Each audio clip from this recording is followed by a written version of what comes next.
Hingang malalim. Ano magluto na ba natin sa sanay? Nagluto ka? Ano lutuin mo?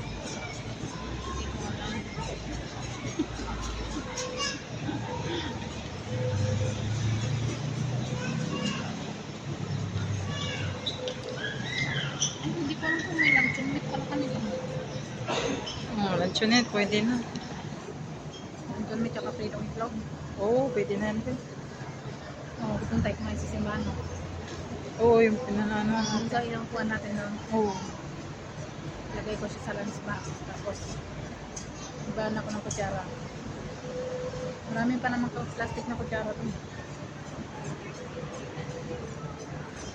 O, pagkatapos natin magsimba. Oo, maalis lang sila, mama. Pero kung malabas sila ng dinner, kasi mostly malabas sila ng dinner eh. Ah, Tignan kung makaluto ako. oo. Lulutuin ko na ng gabi, ng ulam. Oo, pwede. Para hindi na ako magluto sa umaga.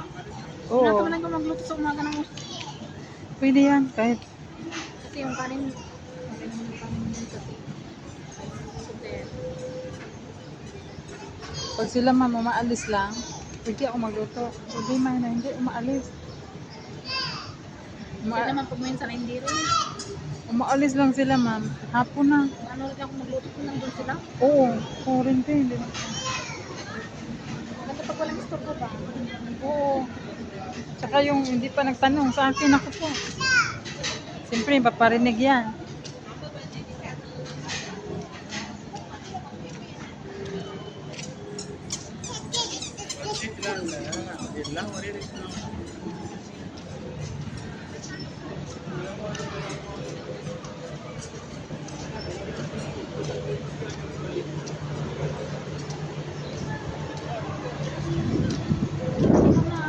Ha? Bakit ko siya kumapal, hindi ko nakapagod ng lunch. Kahit itlog, okay na yan. Solve na. Solve na yung kain. Kasi madali iluto yun. Oo. Sa Diba, nandun ako basahin. umulan. Baka sunod linggo, bibili ako ng manok doon sa ano.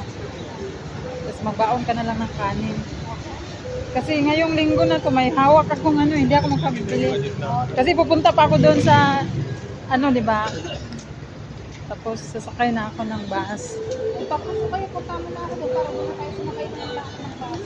Saan? Doon sa pala sa yung natin mo, diba naglagay, mas malapit na doon sa ano. Sa? Mas malapit na doon sa